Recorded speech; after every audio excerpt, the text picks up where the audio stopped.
Welcome everyone to the PYRESWAP show.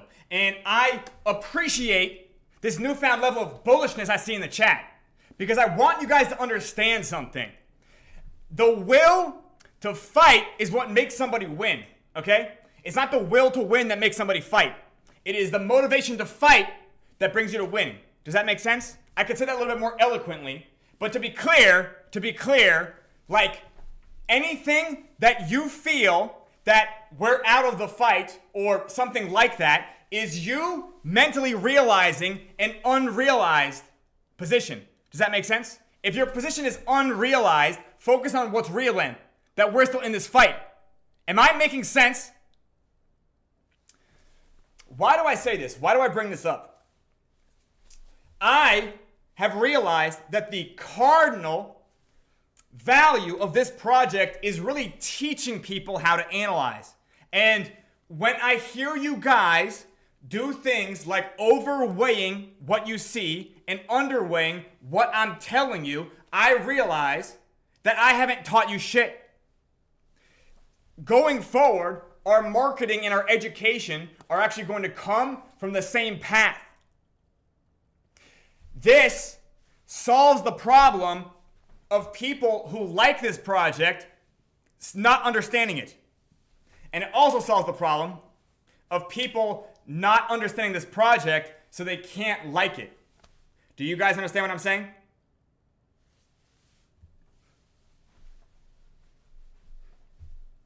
Okay, fantastic. Anyways, I want you to understand something. I've literally just been dialing in my YouTube interview opening. Do you guys understand what I mean? What I want you guys to know is that going forward, when I do the YouTube interviews, you're going to see me almost do like 10 identical interviews in a row. Do you guys understand that? I'm going to do 10 identical interviews. I'm going to review how they performed. And then I'm going to edit what I'm doing to optimize it. And I want you guys to understand something. Like, this is a completely different approach that I get to do towards marketing, which I could not have done before. Because previously, I was just doing Q&A with what they said, and then I would just techno-babble and jargon blast in one direction or another. And that's not really how you market.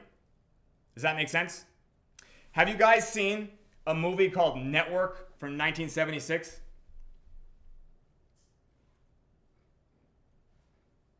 No?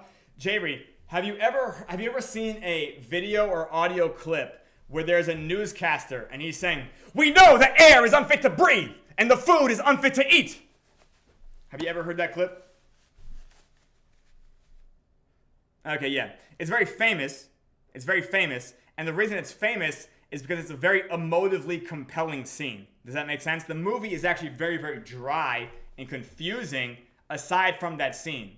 But the fact of the matter is the plot of the movie is based around the fact that this newscaster who's kind of going crazy becomes an angry prophet and then starts boosting ratings at his company.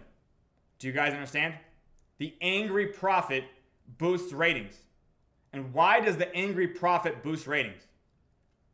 Because he speaks to the people's pain. He articulates the popular frustration. Make sense? Indeed. Anyways, if you remember me saying, perhaps in December, that I should be 30 times to 900 times better at marketing, you'll be able to check that soon. Am I making sense? Do you guys have any other questions? Because if not, I'm just going to get back to work. What's there to talk about other than when, right? As soon as I can. And the sooner I get back to work, the sooner I'm done. Right? Right? I am not numb to how you feel. This has been a long road. But at the same time, we're going to win. We have a plan. The plan is beyond what I could put on this whiteboard. But we have a plan. Make sense? I heard somebody refer to Phantom Opera as an antique shop chain. I wonder what they think about Bitcoin. Yeah. Wow, that's crazy. The founder is missing and the thing's from 2009? Holy shit. What an antique. I don't know why you guys let other people insert storylines into your brain so easily, but hey, if you guys are susceptible, that must mean the rest of humanity is too. And therefore, I think I'm gonna get good at that skill. Just kidding. I'm already good at it. That's what's been going on for the last 3 or 4 months. Do you guys understand me now? Javer, you're not wrong. But I want you guys to understand something. There's a book called The 21 Laws of Leadership by John Maxwell. And I want you guys to understand something that, like,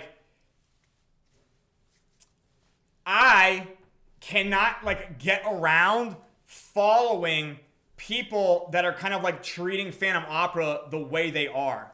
Like, I think that almost this must be an upgrade for Phantom Opera. Do you guys understand? How many dexes do you know that people use on BTC? I think I've seen a few of them. Apparently there's ordinals over there too. Yeah. Yeah. Electronic, I'm not really trying to, yeah, Electronic, are you referring to us as a dex? I mean, we're technically a dex, but I don't really think we're going to have that much in our marketing material. Yeah. And that really kind of implies, yeah, again, I have not really taught anybody about this project. But don't worry, learnPYRESWAP.com is coming soon.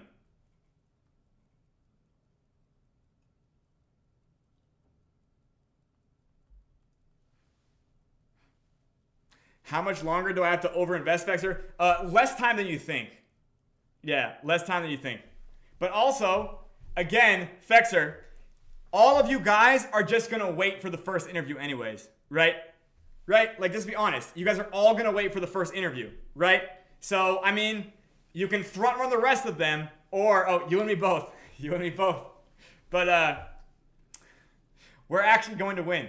Did you guys see my Valley of Despair diagram yesterday? That's literally how life works. They don't teach this enough to people, but like, you do have to get past that, because that's why most people don't succeed. They literally just leave. They quit during the despair period. We're not really evolved to become millionaires and billionaires. We're evolved to be fucking hunter-gatherers. So the fact of the matter is, yeah, you actually have to change the way your brain chemistry works to go take a risk on something that, like, everything about your physiology is screaming for you to, like, hedge yourself from. Does that make sense?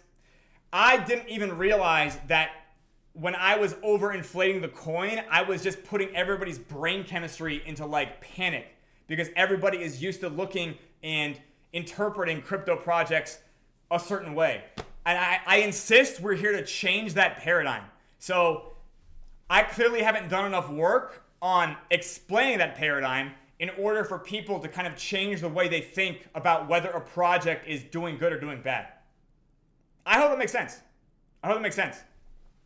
I want you to know we got some great stuff coming up. Yeah, I can't wait to show you. I really can't wait to show you.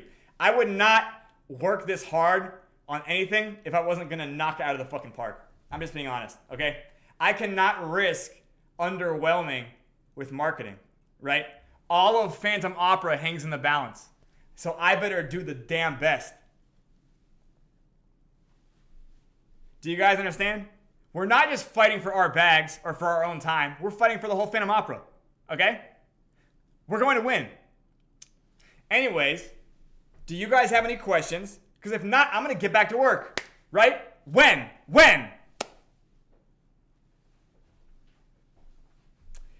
Javery, you know, that's what a dApp actually does. People don't realize that, but chains need dApps. They need dApps. Yeah. Now, arguably, Kanye is a dApp developer, right? So they can, in fact, like, fulfill their own use case, as it were, depending. But I'm kind of on my own mission to prove that I'm the best dApp designer, best banker in Web3, right? So therefore, why not do that on Phantom Opera, the most underdog of EVM chains right now? Actually, still not the most underdog, because there's chains that like they haven't been abandoned by their foundation and they're like doing 10% as good. Let's be honest, you guys. Yeah, like seriously, even Phantom getting fucking orphaned is still like better than so many. I mean, I'm not here to besmirch other EVM chains, but anyways, okay, you guys, we're going to make it, and that's the rest of the PYRESWAP show. So I'll see you guys tomorrow. Have a great rest of your day. We're getting back to work now. Bye.